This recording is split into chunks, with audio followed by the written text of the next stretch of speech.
Hello students, today we're going to learn about additive inverse and zero pairs. The learning goal for today is to describe situations in which opposite quantities combine to make zero.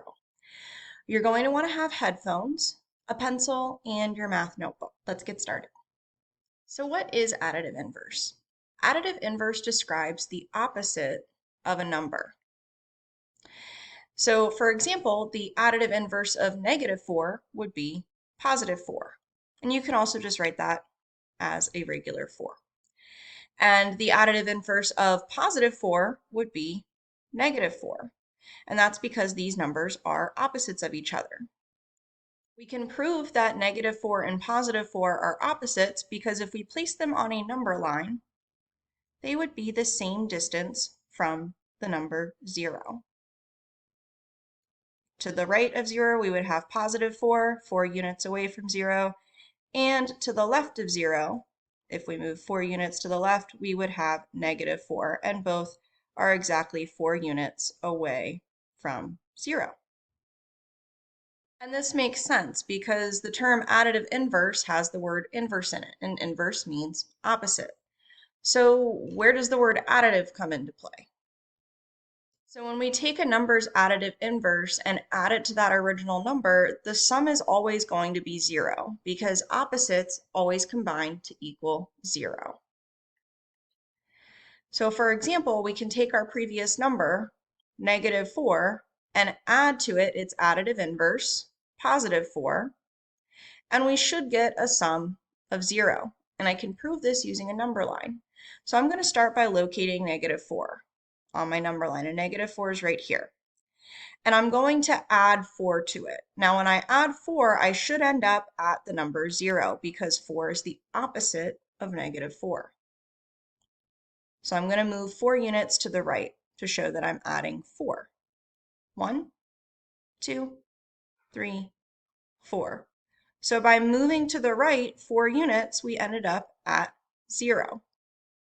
Same would be true if we started at +4 and we added -4 to it. So I'm going to show you that as well. I'm going to start here at +4 and I'm going to add -4. Now by adding -4, that means I'm going to actually move 4 units to the left. So I'm moving closer to 0 again.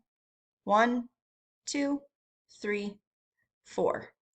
And in moving back 4 units, or by adding -4, we also ended up at 0. We can also use additive inverse to describe real-world situations, and here are 2 examples of that. So consider the temperature. If the temperature starts at freezing and rises 7 degrees Celsius, then it would have to do what in order to get back to freezing, or 0 degrees Celsius? It would have to decrease by 7 degrees.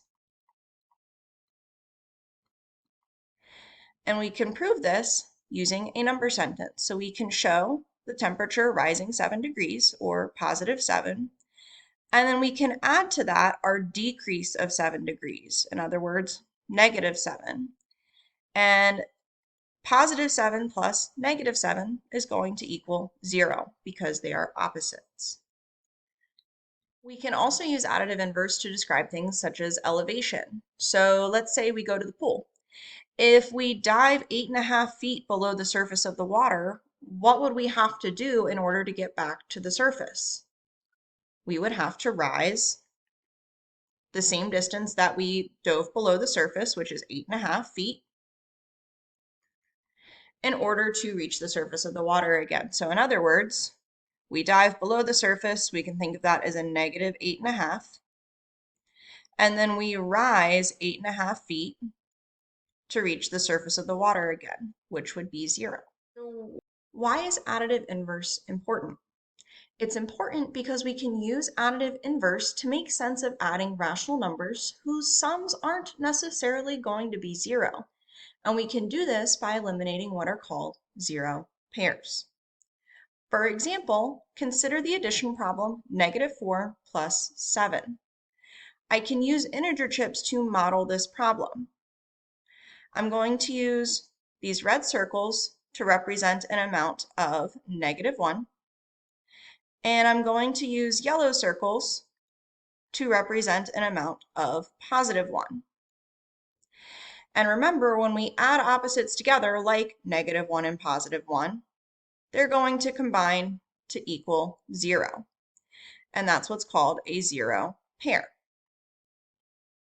So let's start by showing our -4. I'm going to use 4 of these -1 counters to represent -4. And I want to add to that +7. So I'm going to add on 7 of the yellow counters. So we've got our -4 and our +7. Now I want to add these amounts together, but again, we have to keep in mind the zero pairs, or the pairs of opposites that we can eliminate. So I'm going to use additive inverse here to eliminate as many zero pairs as I can.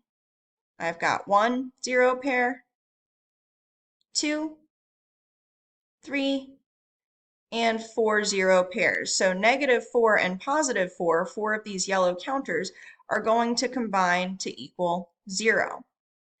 And so our sum, the answer to our addition problem, is the amount that we have left. And if we count the amount we have left, we've got 1, 2, 3 positive counters. So the sum of -4 and 7 is +3. Model the two problems below in your math notebook and try using a visual such as a number line or integer trips to support your answers. Be sure to check in with your teacher when you're done.